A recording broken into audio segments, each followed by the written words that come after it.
Je vais effacer toute trace de haine, enlever l'option qui permet aux abonnés de commenter. Je ne réponds plus aux messages privés, insultants, méprisants. Je bloque plus vite que la lumière. Je ne tolère plus l'intolérance, plus une goutte, jamais. Et des fois, je me disais qu'on peut s'y habituer, devenir imperméable à force de le vivre, ne plus rien ressentir. Sourire en coin, se la jouer nonchalante. Mais c'est archi faux. Ça te rattrape, et ça fait aussi mal une fois que 14 millions de fois. Elle te rentre toute dedans. Ne plus jamais laisser autant de place pour la haine. Dans le virtuel, dans le réel, partout, tout le temps, c'est un non catégorique. À bas le racisme.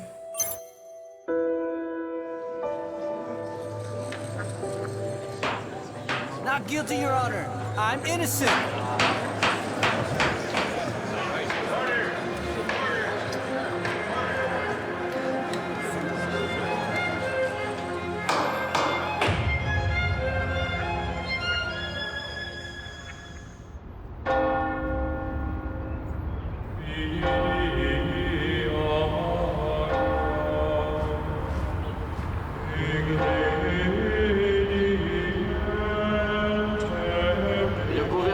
Québec met de l'avant des propositions pour reconnaître et affirmer certaines des grandes valeurs québécoises qui nous définissent.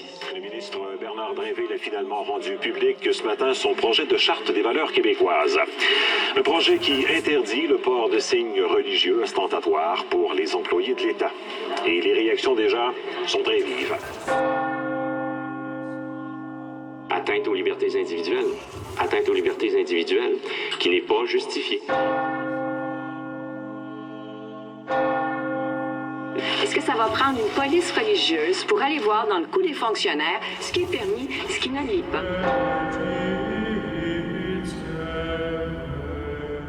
Ça fait 25 ans que je suis au Québec. Je me fais dire espèce de terroriste maintenant. Depuis le dépôt de votre projet, vous trouvez ça pas pathétique? Je me suis fait arracher mon voile de ma tête dans un centre d'achat. Mais comment une femme voilée peut justifier à un enfant qu'elle porte le voile sans faire de prosélytisme. القصة التي سنرويها لكم اليوم هي حكاية معاصرة عن تحديات العيش المشترك. هي حكاية زعزعت قناعاتي ودفعتني للتساؤل عن معتقداتي الشخصية. الدين، العلمانية، الحركة النسائية، حرية التعبير، نقاشات استقطابية مفعمة بالنوايا الحسنة، حيث الجميع على حق أو حيث الجميع على قليل من الخطأ.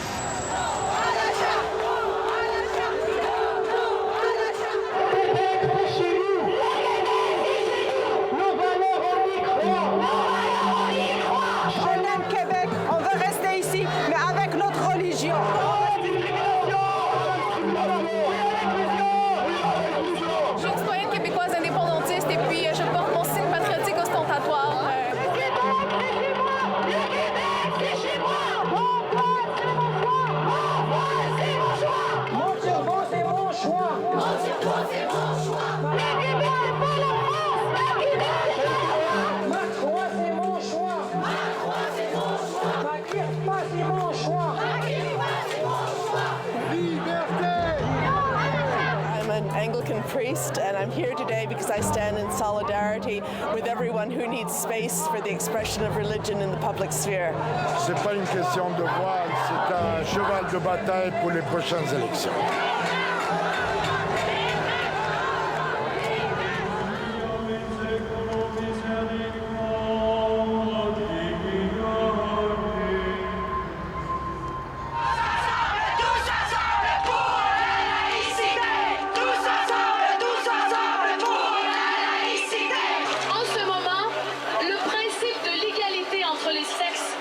me semble compromis au nom de la liberté de religion.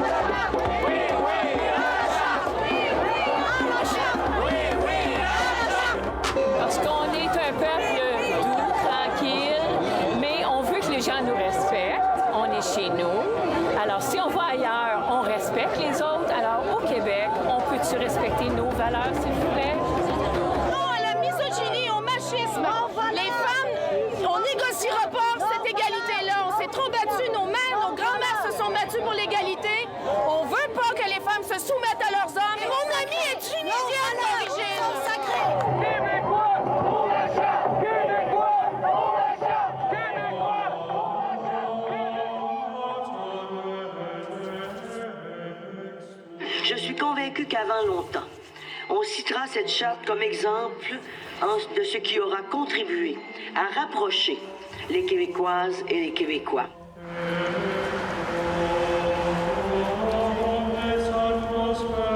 هكذا رفعت تحدي رواية هذه القصة مساهمة مني في توضيح الأمور. إنها محاولة لإضافة لمسة من الألوان في مشهد بالأبيض والأسود.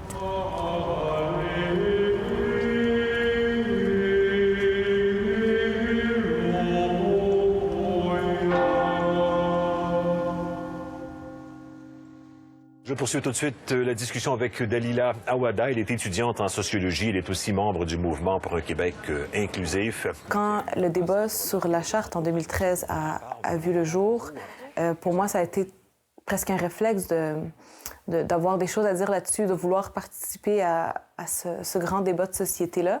J'ai fait quelques interventions, ça s'est relativement bien passé. Est-ce que vous êtes quand même d'accord avec le fait que l'État soit laïque, soit neutre également? Oui, tout à fait. Ça, je pense que c'est indispensable.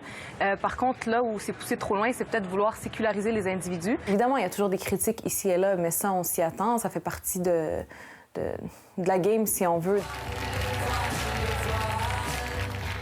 Par contre, au moment où j'avais fait une entrevue sur le plateau Tout le monde en parle, qui est un gros plateau au Québec, c'est là que ça a un peu dégénéré. Ça s'est bien passé. C'était une expérience qui était vraiment très, très bien. Mesdames, bienvenue à Tout le monde en parle. Merci à vous. Outre votre foi, que je respecte totalement, vous ne sentez pas cette symbolique de ce qui s'est passé ailleurs dans l'histoire et qui se retrouve dans ce signe ostentatoire?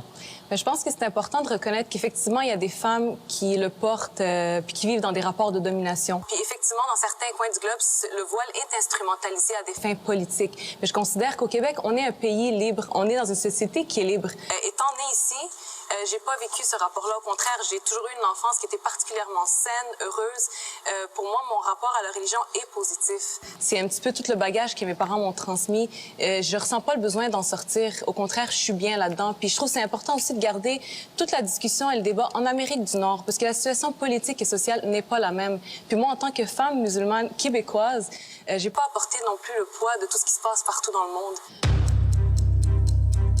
الفتاة عوادة مناورة عتيدة. أنا أتخوف من شخص مناور أكثر من تخوفي من شخص قاتل. حجاب قبيح فوق رأس مطلي بمساحيق التجميل. لا يبدو الأمر منسجما حقا. لقد تعرضت دليلة عوادة إلى عملية غسل دماغ وهي تريد أن تفعل نفس الشيء. Le backlash que j'ai reçu par la suite était complètement démesuré, injustifié et excessivement violente. Une violence à laquelle je ne m'attendais pas du tout. Et je pense pas parce que c'est moi, je pense que n'importe quelle femme musulmane qui aurait intervenu sur un grand plateau comme ça aurait subi le même sort. دليلة عوادة رمز للإسلام. انظروا إلى هذه المسلمة الملعونة التي تحاول أن تقدم لنا. أنا مع وضع الحجاب ولكن وفق بعض الشروط. دليل عوادة هذا ما كنتم تودون رؤيته؟ امرأة تدافع عن الإسلام كمثل ديك رومي يدافع عن ليلة رأس. Cette diffamation-là, puis ce harcèlement s'échelonnait sur plusieurs mois, sans arrêt. Et à chaque fois, je me disais, ça va passer. Là, c'est le dernier vidéo. Là, c'est sûr que c'est le dernier. Voyons donc, qu'est-ce qu'ils peuvent même encore sortir, tu sais. Donc, je me disais que c'était fini. Puis je prenais mon mal en patience. أيام قليلة بعد مشاركة دليلة عوادة في برنامج الجميع يتحدث عنه، تم إنجاز ونشر فيديو على اليوتيوب بعنوان من هي دليلة عوادة ما لم تقله لنا في برنامج الجميع يتحدث عنه. À l'émission Tout le monde en parle, Dalila Awada s'est fait présenter ainsi. Dalila Awada, vous êtes une étudiante en sociologie à l'UQAM. Vous êtes née ici de parents originaires du Liban. Or, elle est bien plus encore. الفيديو الذي انتشر على الإنترنت في زمن قياسي يتهم الطالبة الشابة بالعمل في إطار الشبكة الإسلاموية الكيبيكية. L'infiltration de la Fédération des femmes du Québec par des activistes du voile islamique et du niqab, tels que Samira Laoumi, Dalila Awada. À un moment donné, ça dépassait les bornes. Ça l'arrêtait plus. C'est même si tu essayais de te défendre, tu essayais de répondre, l'attaque était tellement vicieuse et était tellement large est répandu que c'était difficile de juste répondre avec un texte, un statut. J'essaie de faire enlever la vidéo sur YouTube, mais la vidéo apparaît sur un autre site.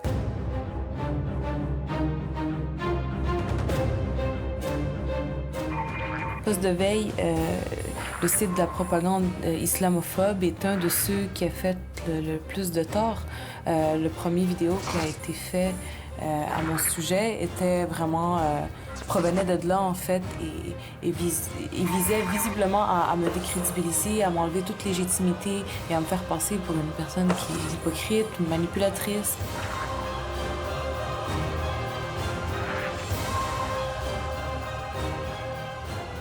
Il faut que tu te battes contre quelque chose qui est tellement plus grand que toi.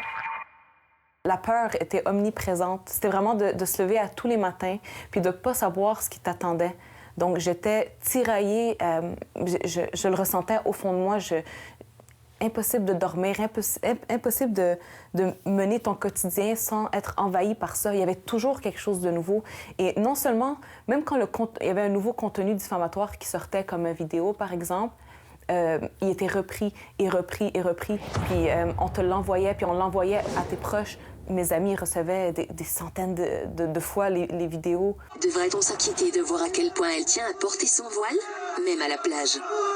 Elle travaille à promouvoir le voile dans la fonction publique et à défendre le port du niqab. J'ai eu des personnes qui m'ont contactée pour me dire... puis des personnes qui sont pas nécessairement proches, qui m'ont dit « Ah, mais tu sais, ma job a reçu du contenu sur toi, tu sais, des articles, des vidéos, des courriels, des ci, des ça. » Au travail, je croisais des gens qui me parlaient de ça. Dans le métro, les gens me parlaient de ça. C'était omniprésent dans ma vie, ça bouffait tout le reste. On ne me parlait pas d'autre chose. Ici de parents originaires du Liban. Parce qu'il y a vraiment des gens qui semblent peut-être s'être concertés ou je sais pas, qui se sont arrangés pour diffuser le message d'une manière vraiment comme sans arrêt. دليلة خلف حجابك يتخفى أسوأ ما في الإسلام. أزيلي غطاء المائدة هذا على رأسك. هكذا لسنا بحاجة لهذا. عودي إلى بلدك أو احترمينا. من هي دليلة عوادة مخادعة كاذبة مناورة وفوق كل هذا فقد ولدت الإسلاموية لن تحدث هنا. أخرجوا أيها الكلاب. هل رأيتم أن باربي دليلة قد أصبح لها بلوغ في الموقع؟ دليلة عوادة دعاة الاندماج ودموع التماسيح. دليلة عوادة هذه متناقضة بغطاء رأسها من أجل تفادي النظرات الذكورية ومكياجها الفاضح. دليلة عوادة لا تمثل نموذجا للعفة. لمن لازالوا يعتبرون دليلة عوادة ملاكا؟ إذا كان للشيطان وجها فإن هذا الوجه سيكون هو الإسلام.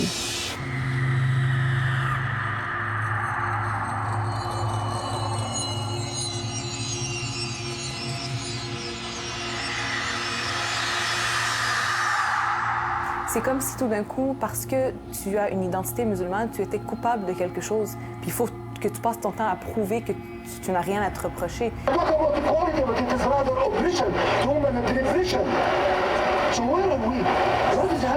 vois, par exemple, cette photo, j'ai jamais été à cette manif-là, mais dans l'espèce de stratagème islamophobe, c'est pas important parce qu'on essaie d'envoyer des messages implicites, comme quoi les musulmans sont tous pareils, comme quoi ils sont tous menaçants.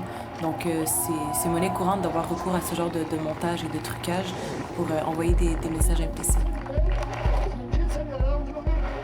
Le but était de me décrédibiliser, de m'enlever vraiment toute forme de sincérité, de crédibilité. Malheureusement, je pense que ça a marché pour une partie des gens parce que je recevais aussi des messages de personnes me disant « Mais là, il va falloir que tu t'expliques, on avait confiance, mais là, si tu donnes pas d'explication, on va finir par croire ce qui circule. » La peur, pas juste pour moi, mais aussi pour les gens qui m'entourent, parce que non seulement c'était mes photos qui étaient utilisées, mais aussi celles de ma famille, de mes sœurs, de mon copain, de toutes les personnes qui m'entourent, de mes amis. Il n'y a personne qui a été épargné. Mon adresse personnelle a été diffusée aussi. Donc, il y a ce genre de choses qui sont arrivées qui faisaient en sorte que non seulement je craignais pour moi, mais je craignais aussi pour ma famille. Et quand je dis craindre, c'est que cette peur, elle a pris une dimension tellement énorme, c'est que c'était pas juste une crainte de voir sa réputation salie. C'était une crainte carrément pour ma vie.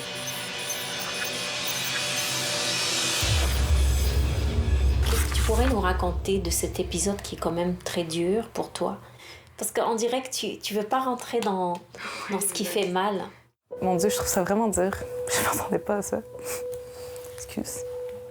Parce que la première fois que j'en reparle vraiment de manière très comme... J'arrive pas à le verbaliser. C'est comme... L'émotion est très, très grande, mais je sais pas comment la verbaliser puis rendre justice à l'émotion. Parce que je vais te parler d'un épisode particulier qui est arrivé puis qui me reste en tête parce que ça m'a vraiment marqué. Puis à chaque fois que j'y repense, j'ai le gros moton puis je trouve ça vraiment dur. À un moment donné, je tombe sur le site de Poste de veille puis je vois qu'il a créé différents albums où il a pris vraiment des photos de plein de jeunes dans la communauté libanaise, qui est ma communauté d'origine. De leurs photos qui a été reprise. Donc, une espèce d'album où on voyait vraiment la photo de tous ces jeunes-là. Donc, leurs Facebook ont été fouillés, je veux dire les photos publiques, les photos qu'ils étaient dans des groupes d'associations de jeunes, hein, très, très inoffensives. Puis de voir leurs photos à ces jeunes-là qui n'ont rien demandé, qui sont là à faire des activités comme n'importe quel autre jeune. C'est des soirées, ils vont organiser des activités de sport, des activités artistiques, des trucs vraiment, vraiment inoffensifs. Et de voir qu'on reprend ces photos-là, puis on essaie de les présenter comme des personnes potentiellement dangereuses, des jeunes adolescents qui sont en pleine construction identitaire, qui tout d'un coup ont le spotlight comme ça sur eux, puis un spotlight qui dit, bien, regardez, c'est un potentiel intégriste, cet individu est potentiellement dangereux. Comment on peut espérer que ces jeunes-là embrassent leur identité québécoise? Du jour au lendemain, tu te retrouves érigé à titre d'ennemi. Tu deviens l'ennemi à abattre. De voir ces jeunes-là, de voir leur détresse, de voir leur crainte. Ils faisaient des activités, ils ne se prenaient plus en photo parce qu'ils avaient peur que leurs photos soient reprises. J'ai eu plusieurs appels de jeunes qui m'appelaient en pleurs. Une fille qui m'a appelée aussi parce qu'elle s'est faite... attaqué dans le métro, un homme qui est arrivé par en arrière puis qui l'a étranglé avec son foulard. Donc, tu sais, quand je recevais des appels comme ça dépassait ma situation personnelle. C'était vraiment, tu sais, des jeunes qui ne savaient pas vers qui se retourner. Mais honnêtement, je ne savais pas quoi leur dire. Puis c'est ça qui me tuait, c'est que j'étais sans mots devant des atrocités comme ça. Je ne savais pas quoi leur dire, je ne savais pas comment leur remonter le moral. Je ne savais pas comment leur dire « vous avez le droit d'exister ». Vous avez le droit d'être fier de votre identité musulmane. Vous avez le droit de l'assumer. Puis vous n'avez pas à vous faire... vous n'avez pas à subir ça.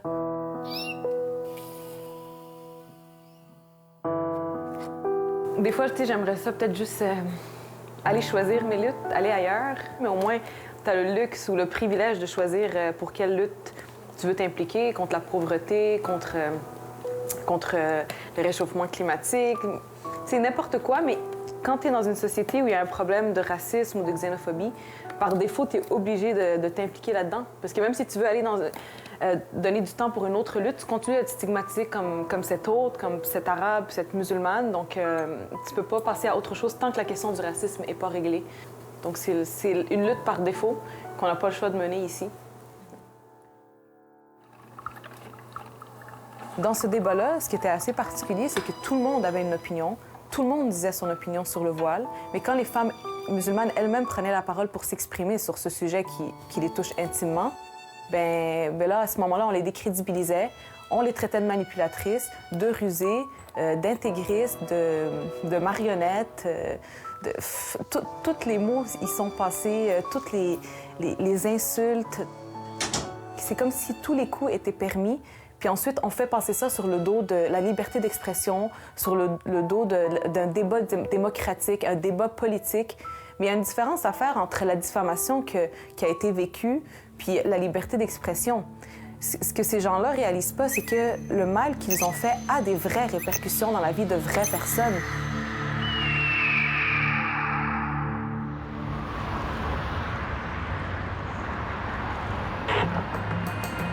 En circuit fermé, avec Serge Bouchard. Bonsoir. Nous savons tous que l'humain blessé cherche à blesser les autres, mais sachons aussi que la réparation du monde passe par les bons soins de tous. Faire peur au monde, cela n'est pas un grand métier. أمام كل هذه الحيرة ولإيجاد أجوبة لأسئلتي توجهت نحو حكيم الكيبيك الرجل الذي أحب أن أستمع إليه هو من يحسن الرؤية بعيون القلب. سيرج بوشار يغص في تاريخه الشخصي وفي حكمة الهنود الحمر كمن يغرف من نبع لا ينطب. يداعبنا بكل ما هو جميل في هذه المقاطعة التي تصارع من أجل استمرارية ثقافتها. Le débat peut se dramatiser avec des événements. Et Dieu sait qu'on est arrivé dans ce débat-là avec toute la question des musulmans, toute la question de la religion et toute la question du terrorisme. Tout arrive en même temps. Ça faussit le débat. Les Indiens de Cléco. Je suis fasciné par leur danse. Leur danse, oui. Cette danse, puis il y a une vieille là-dedans qui me fait tellement rire. La meilleure danseuse, c'est la plus vieille. Ah ouais? Ah, elle est drôle. Elle a un foulard. Il faudrait lui enlever. Un foulard? Sur la tête. C'est elle, la championne. Ah oui. Ah, moi, je suis fasciné par ça. J'ai trouvé que le discours était trop étroit sur la charte. Trop étroit. Trop le nez collé sur... t'as-tu quelque chose accroché? T'as-tu un foulard, toi? T'as-tu un petit casse sur la tête? De quoi on parle? On parle pas de ça, tu sais. Quand un Indien avait une plume, là, il avait sa plume, puis il était beau. La trouves-tu belle, la plume? Moi, je la trouve belle, la plume. Tu sais, j'ai pas une grande admiration, moi, pour une société de casquettes Canadian Tire, là, tu sais. C'est un signe très ostentatoire, ça. Je veux dire, porter une marque de commerce sur la tête, là. Ben, je dis Canadian Tire, là, je veux pas être méchant pour personne, là. Des milliers de manifestants ont répondu à l'appel des Jeannettes à Montréal. Ils ont bravé la pluie pour appuyer le projet de charte des valeurs québécoises. Il y a une véritable menace. Il faut être vigilant. Il faut faire attention. Cette menace, selon les manifestants descendus dans la rue, viendrait entre autres du port de signes ostentatoires dans la fonction publique. Qu'est-ce qu'on aura accompli, Madame Dussault, si, au bout du compte, ces femmes retournent à la maison, quittent leur emploi parce qu'elles ne veulent pas se dévoiler, soit parce qu'elles ont la foi et ça représente leur foi, ou soit parce qu'elles ne peuvent pas parce qu'elles sont effectivement soumises. De porter un symbole religieux comme ça, c'est de faire la mise en marché d'une religion. Et ça, il n'y a pas de marchandage à faire là-dessus. Il ne faut pas que le Québec recule. Mais la cause des femmes doit aller au-dessus de toute partisanerie. Il faut comprendre que c'est notre rôle, défendre les Québécoises de toute origine. On a tous fait, nous autres, on a 400 ans d'histoire, et les femmes au début n'avaient pas le droit de rien faire, j'appartenais à quelqu'un. On comprend que la population est divisée là-dessus. On comprend que la menace intégriste fasse peur, que le voile islamique soit perçu comme un voile intégriste. Politique, à tout le monde. Politique. Et la réalité au Québec est plus complexe qu'elle l'est en Algérie, plus complexe qu'elle l'est en Afghanistan, et il faut y aller très, très délicatement dans ce dossier. Les mouvements pour et contre la Charte des valeurs québécoises prennent de l'ampleur. D'autres manifestations sont à prévoir. Tout d'un coup, on parlait plus de laïcité. C'est comme si on avait réglé cette question-là. Là, on essayait un autre argument. On disait, bien, les femmes musulmanes n'ont pas conscience de leur situation, mais elles vont finir par comprendre, tu sais. C'était cette espèce d'argumentaire très paternaliste qui était mis de l'avant. Puis ça a beaucoup fracturé le mouvement féministe parce que évidemment, il y a d'autres féministes qui avaient un discours qui était à l'antipode de ça, qui disaient, bien justement, si vous voulez reconnaître l'autonomie des femmes en général, reconnaître leur autodétermination, ça inclut aussi les femmes musulmanes. Elles ont aussi ce droit d'autodétermination, puis elles ont aussi le droit qu'on respecte leurs choix vestimentaires, même si ces choix-là semblent contradictoires avec les valeurs féministes ou les valeurs d'égalité.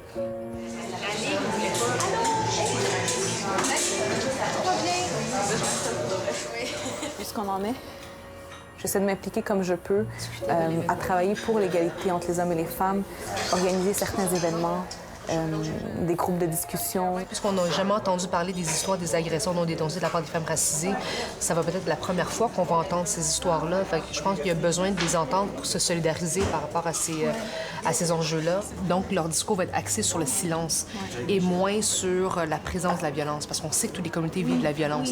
Les causes du silence, en fait. Moi, ça m'intéresse énormément parce qu'il y a comme un peu un tabou autour de ces causes-là aussi.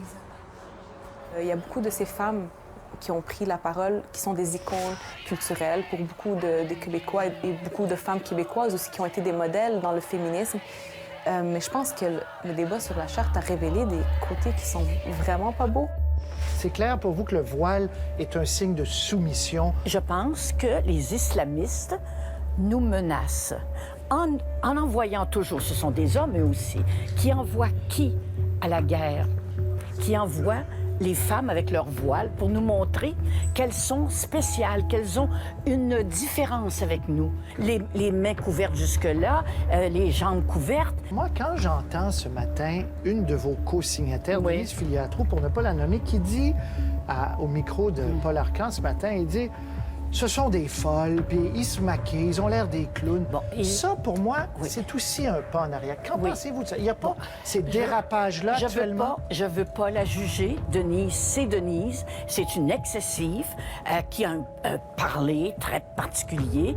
Tu sais, de tomber dans ce genre d'attaque-là, de dire qu'une femme est maquillée comme un clown ou qu'une femme est ci et ça, je pense qu'entre femmes, si on n'est même pas capable de se parler avec un minimum de respect juste parce qu'on a fait des choix différents dans la vie, je veux dire, de ma vision à moi, c'est pas ça le féminisme du tout. Je suis désespérée et je vous demande de me conseiller. J'ai 15 ans. Et je suis enceinte de 3 mois. Elle a 15 ans. Mettons que je suis Jeannette Bertrand. Presque 100 ans, là, Jeannette Bertrand. Quand on connaît son histoire, elle a vécu le patriarcat. Elle a vécu le clergé. Elle a vécu la domination des affaires en anglais. Elle a vécu tout ce qu'elle a pu surmonter. Elle a été une femme. Elle a réussi à se libérer par la création, par la télévision, par l'écriture, par se battre contre son propre mari, se battre contre les curés, se battre contre tout le monde. Puis elle arrive. Voici, me voici. Une femme, c'est le combat des femmes. Ben, c'est une référence. C'est sa référence. Elle ne peut pas disparaître en disant « Mais vous n'avez pas existé, Mme Bertrand, puis vous avez presque 100 ans. » Pour les femmes, en général, quand tu t'es libérée, que tu as fait ce chemin-là, tu ne veux pas faire leur chemin en sens inverse. Donc, quand elle voit une femme en hijab, pour elle, c'est faire ce chemin. C'est la religion, c'est épidermique. Ça a tellement été difficile de se libérer de ces curés-là, ces évêques-là. Pour ceux qui... Moi, j'étais assez vieux, là. J'ai connu le cardinal Léger, là. C'était un intégriste religieux. Il avait tous les pouvoirs. Et puis là, on semblerait y revenir, mais ça offusque les gens. Ça me donne une idée de titre. Silence, on dénonce. Excellent. C'est pas nécessairement les agressions. On peut dénoncer le racisme, on peut dénoncer l'indifférence, on peut dénoncer... Jeu de mots sur le silence. Ouais, on peut dénoncer les médias. On dénonce paroles de femmes racisées. Ah oui, c'est bon ça. Hein? Ben, il y en a qui disent qu'il y a des femmes dans les pays musulmans qui sont obligées de mettre le voile, puis qui sont harcelées parce qu'elles ne mettent pas le voile. Qu'est-ce que tu penses quand on te demande des choses, on te dit des choses comme ça? De penser que ces femmes musulmanes féministes ne sont pas capables de lutter contre l'imposition du voile forcé, contre toutes les lacunes qui peuvent exister dans les sociétés dites musulmanes, c'est encore une manière de les infantiliser en tant qu'individus et en tant que féministes. Les gens se disent « Ah, ben c'est parce que c'est ta culture que, genre, c'est normal que tu te fasses tuer une fois de temps en temps parce que quand t'es autochtone. » J'ai porté le voile quand j'avais 13 ans. C'est ma manière de vivre ma spiritualité. Je ne le porte pas pour les hommes. Souvent, on a cette idée-là que les femmes se voilent pour se cacher des hommes, parce qu'elles ne veulent pas se faire regarder, elles ne veulent pas se faire complimenter, se faire désirer. Mais c'est un peu absurde, parce que la nature humaine est faite en sorte qu'il va y avoir de l'attraction. Je me fais quand même complimenter. Le voile, je pense pas que c'est une manière de se couper de la société puis de se couper du regard des autres. Donc, je le porte pour moi-même.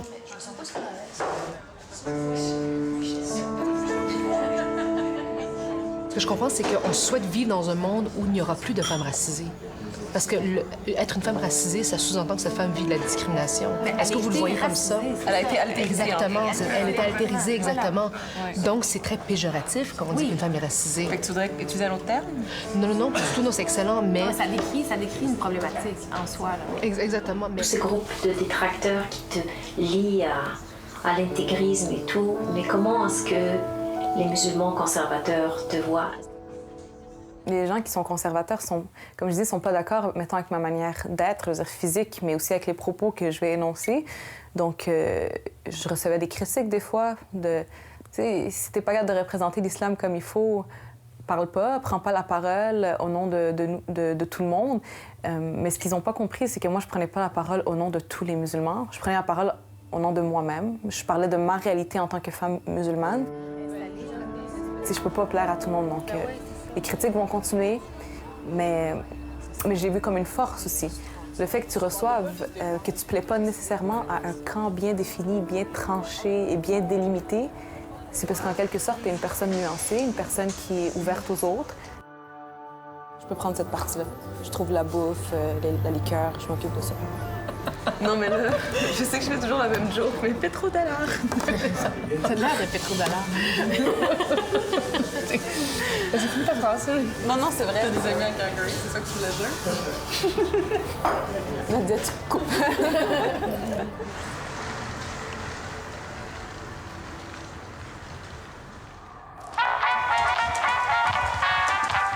Vous écoutez l'émission C'est Fou et au programme ce soir, L'Ennemi. Alors ce soir, nous recevrons d'abord une musulmane québécoise féministe qui a fait beaucoup parler d'elle il y a 2 ans, alors qu'elle a commenté la Charte des valeurs à l'émission Tout le monde en parle. Vous avez rencontré ce matin Dalila Awada dans votre émission de radio, donc vous l'avez connue un peu. Et quand vous voyez la peur, par exemple, de Jeannette Bertrand et des Jeannettes par rapport au voile, qu'est-ce que vous en pensez maintenant? Le débat n'est pas clos, là. C'est pas les Jeannettes versus les Dalila, des choses, il n'est pas clos. Ce qu'il faut continuer à voir, c'est à quel point Dalila peut comprendre Jeannette. Puis à savoir pourquoi Jeannette dit ça. Puis que Jeannette comprenne Dalila. Et là, on a avancé, le pion. Et puis moi, j'ai mon plein espoir est là-dedans. Parce que finalement, c'est le même combat. Ben oui, c'est le même combat. Oui, c'est le même combat.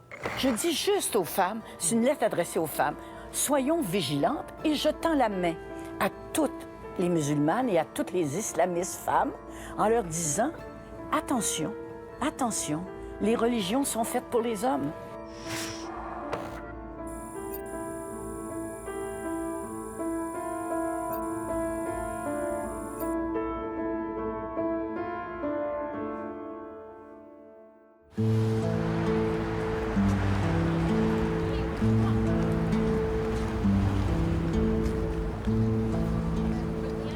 Durant toute cette accumulation, c'est normal que des fois aussi, on pète une coche, puis on n'est plus capable de tout retenir ça en dedans. Puis là, tu peux...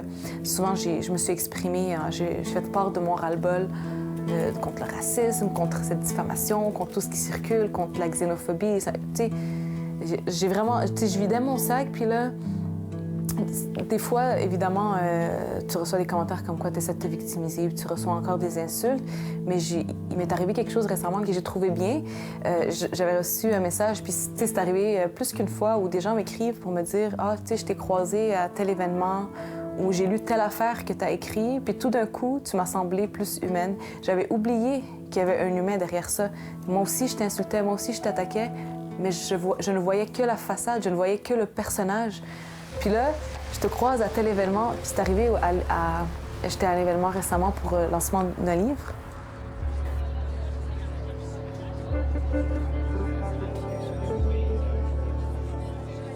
Durant la même soirée, je reçois un message d'une femme qui me dit tu sais, je voulais prendre le temps de t'écrire ça parce que quand je t'ai vu, j'ai vu que c'était un humain.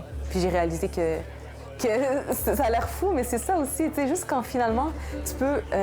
la force du contact, du face-à-face, du contact humain ou du dialogue, tout réside là. Tu sais, des fois, on a l'impression qu'il va falloir tout vraiment là, organiser des grosses affaires, puis se mobiliser, puis faire des affaires incroyables, alors que des fois, il suffit d'un contact, un regard, un sourire, puis là, la personne réalise que, tu sais, finalement, elle n'est pas si pire. Je suis face à quelqu'un qui n'est pas si différent, puis elle mérite pas de vivre ces attaques puis ces insultes-là. Puis c'est le fun quand les gens te l'expriment puis ils te le disent, tu sais, qu'ils prennent la peine de s'excuser.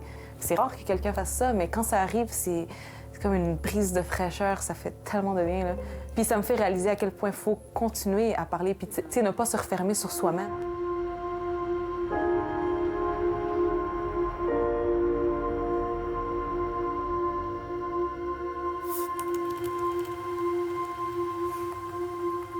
on va le retrouver. Donc ça, pour moi, c'était important parce que c'était au moment où l'enregistrement est sorti. Tu te rappelles l'enregistrement? Oui, oui. Donc, il est sorti à TVA? La première fois qu'il est sorti, c'était à TVA. On a l'extrait ici, on l'entend. Dalila Awada, cette jeune femme musulmane qui défend le port du voile, poursuit l'administrateur d'un site Internet pour avoir associé son nom à l'islam radical. Malgré qu'il dit clairement qu'il m'a instrumentalisé, il y a des gens qui continuent de ne pas le croire. C'est écrit noir sur blanc, il y a des propos enregistrés, puis les gens continuent de croire ce qu'ils veulent croire. C'est incroyable. Après ça, on se demande pourquoi les poursuites sont... Pourquoi j'ai décidé de faire une poursuite? Parce qu'à un moment donné, t'es plus capable de rectifier le tort d'une aucune autre manière. Dalila Awada sera défendue par une avocate d'origine juive. Puis c'est pas vrai que tous les musulmans ont des bombes sur le dos, et c'est elle qui démystifie ce message.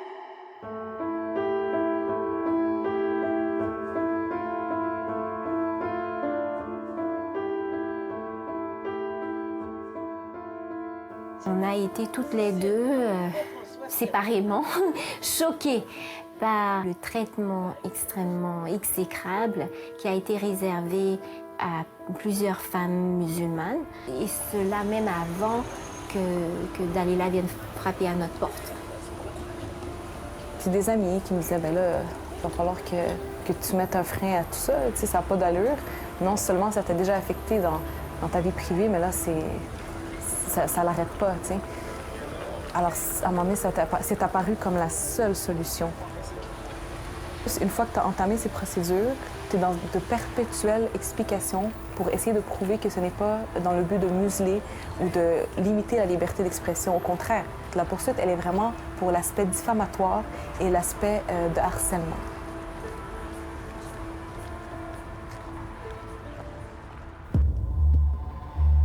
قررت دليلة عوادة أن تلاحق قضائياً الأشخاص الذين تدعي أنهم شهروا بها ومسؤولي مواقع الإنترنت الذين جلبوا عليها لعنات الشبكات الاجتماعية. دعوت المدونة لويز مايو ومسؤول موقع بوست دو في فيليب مانيون للمشاركة في هذا الوثائقي، لكن لسوء الحظ لم يقبل أي منهما بالتحدث إلي. وقرر ملاحقة دليلة عوادة قضائياً مدعين أن ملاحقتها لهما تعد تكميماً للحق في حرية التعبير. À partir de l'arrêt Eric et Lola, j'ai appris que des gens prennent un plaisir malin à attaquer la femme. La femme, pas une femme, la femme en général. Tout de suite, par exemple, on a présumé que Dalila vient d'ailleurs. Parce que son nom n'est pas Suzanne. Mais pour quelqu'un qui est né ici, qui est élevé ici, qui exprime les mêmes valeurs féministes que nous, les autres féministes, pourquoi est-ce qu'on devrait le juger parce qu'elle veut se vêtir de cette façon? Qu'est-ce qu'on voit là qui offense la culture, qu'il faut la réprimer, qu'il faut répugner, qu'il faut opprimer, qu'il faut critiquer? Pourquoi est-ce qu'il devrait avoir le moindre commentaire? J'en reviens pas. C'est presque pire le fait qu'elle est une jeune femme qui est extrêmement belle et très élégante et très raffinée. J'aurais presque souhaité qu'elle soit vieille et moche pour marquer le message de cette façon.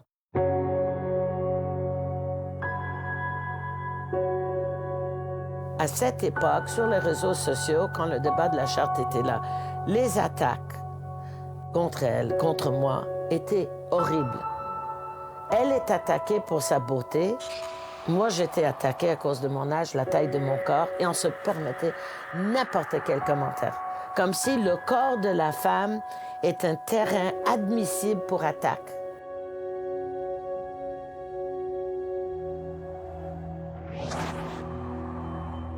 À un moment donné, sur les réseaux sociaux, j'ai publié un message. J'ai dit... Je l'ai mis un peu partout. Facebook, Twitter, je l'ai écouté là. Moi, j'en ai ras-le-bol. Si je lis même un autre commentaire désobligeant qui parle de l'apparence de n'importe quelle femme, ici, commenté sur Facebook ou Twitter, je vous garantis, je vous assure, je vais obtenir votre identité auprès de votre fournisseur de services et vous allez vivre les conséquences. D'accord? Après là, rien, pas un mot. Parce que les gens qui font ça le font pour intimidation. Ce sont des bullies. J'ai jamais trouvé un mot en français qui remplace le mot bully en anglais. Et c'est ce genre de comportement qu'on doit enfin freiner au sein de la société. Dans ce procès pour diffamation, selon vous, qu'est-ce que ça va apporter comme changement dans la société québécoise? De manière générale, parce que je ne parle pas de ce cas jusqu'à ce que le cas soit entendu, de manière générale, je tiens à ce qu'on arrête de faire un lien entre la tenue vestimentaire de la femme musulmane et l'intégrisme, qui est intimement relié dans l'Occident au terrorisme. C'est comme on fait l'analyse suivante. La dame porte de quoi autour des cheveux? Elle est terroriste, allez chercher si elle porte une bombe. Ça fait exactement ça dans certaines classes sociales, dans certains secteurs de la société. Je ne veux que éliminer ce genre de préjugés. La liberté d'expression a des limites, tout comme la liberté de religion a des limites, la liberté d'expression a des limites. Et la limite de la liberté d'expression, c'est qu'on n'a pas le droit de faire du mal à autrui de façon gratuite.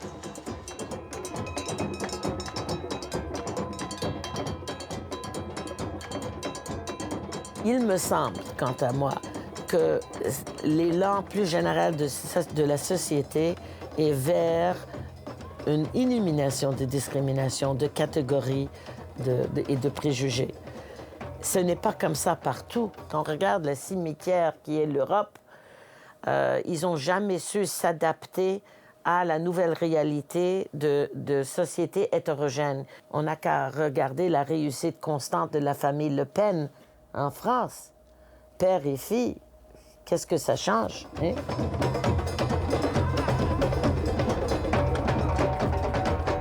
Pour nous, notamment au Canada, c'est grâce à la Charte canadienne de droits et libertés que nous avons su développer cet élan de liberté philosophique. La Charte veut dire que chaque Canadien a droit de mener la vision de vie qui lui plaît à lui. Et si ça inclut l'hijab, ça va inclure l'hijab. Si ça inclut des symboles ostentatoires, ça va inclure les symboles ostentatoires. Si vous rencontrez un homme, et puis vous apprenez qu'il est marié à un autre homme, puis les deux hommes ont 3 enfants, vous n'avez plus le droit, oui, dans votre salle de bain, si vous voulez sacrer, vous n'êtes pas d'accord avec ça, c'est bon pour vous. Mais pour vivre en société, vous devez manifester plus qu'une tolérance, mais un respect, une acceptation.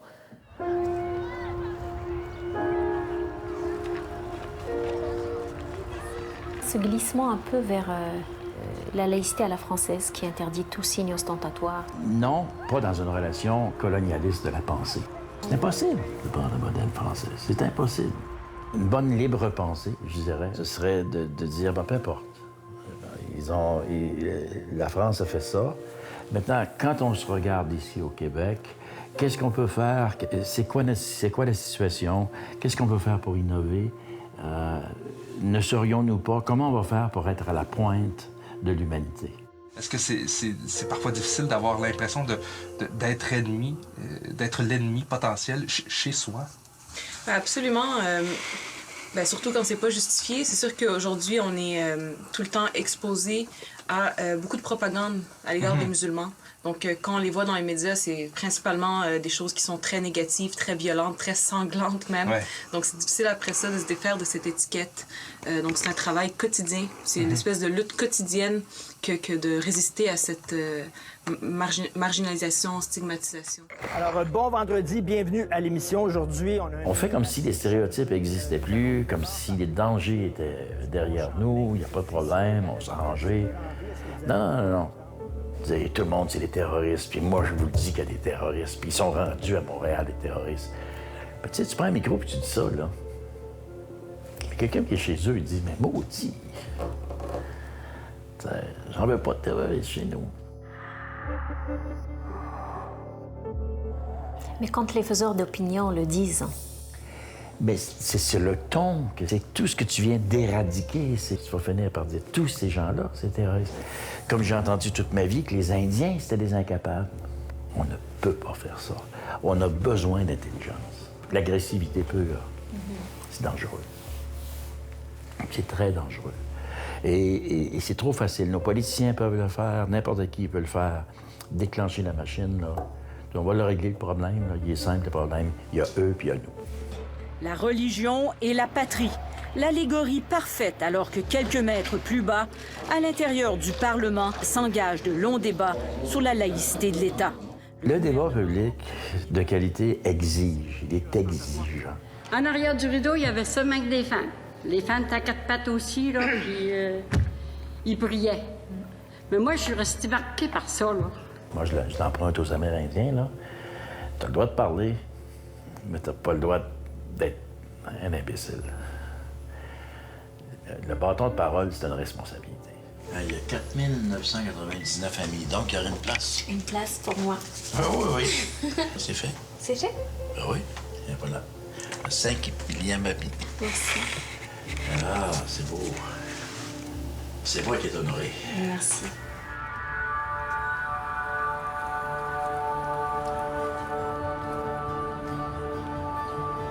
Les gens, ils te remettent toujours ça en face. Ils disent, mais comment tu me parles d'islamophobie alors que ceux qui se disent musulmans, ils perpétuent des attentats, puis ils font ci, puis ils font ça. Là, il faut que tu essaies de trouver un équilibre dans ton discours, puis il faut que tu essaies de démêler les choses, puis de leur expliquer que le politique, c'est quelque chose. Mais là, je vous parle d'autre chose. Je vous parle de respect fondamental entre les humains. Puis il n'y a pas de bon moment pour parler de ça. C'est toujours le moment de dénoncer le racisme, la xénophobie, toujours. Je veux pas oublier ce qui s'est passé. Moi, je vais continuer à en parler, puis je veux qu'on s'en souvienne. Il faut qu'on en tire une leçon. C'est comme mon mantra, mon appel à la justice, ça. C'est vraiment pour dire que, garde, la vie, elle sera pas facile, mais bats-toi, genre. Bats-toi pour la justice.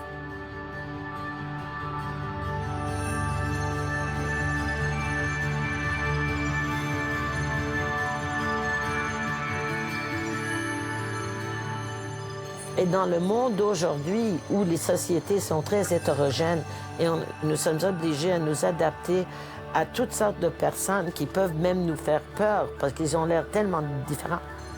Ils sont vêtus différemment, ils parlent différemment, la langue est différente, l'attitude, les expressions. Mais il faut apprendre à les aimer.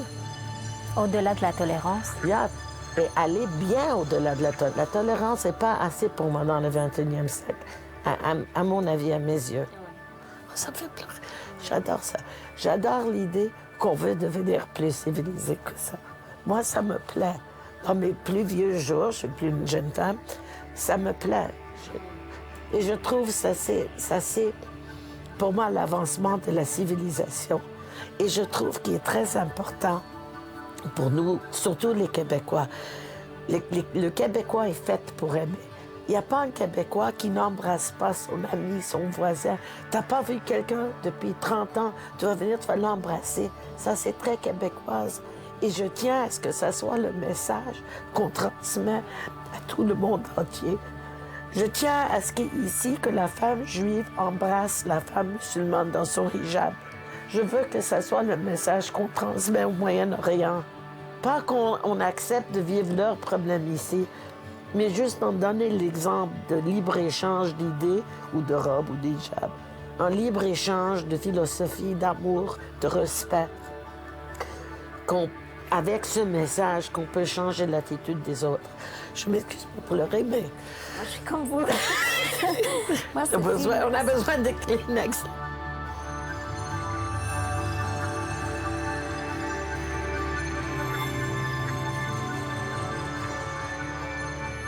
Ce qui est intéressant au Québec, quand même, il faut le dire, c'est qu'on est une société de compassion. Puis moi, c'est ma carte que je joue. C'est la carte que je joue. À la limite, là, stop. Nous sommes une société de compassion. On va rester une société de compassion, on est une société de la diversité. On va continuer à le faire.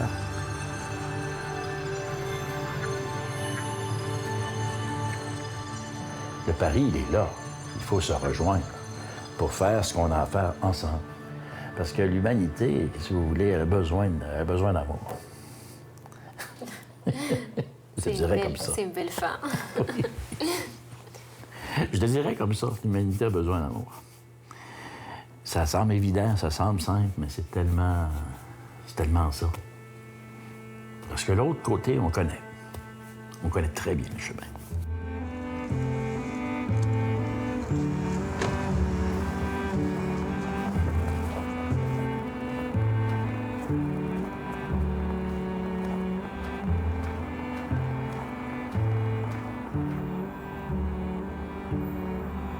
في بلد البرد القارس هذا الذي ألهم العديد من الشعراء، أحتفظ بالأمل في أن لا تكون هذه المخاوف وهذا الغضب بأكثر من لحظات البداية لمجتمع ينمو في تعدديته.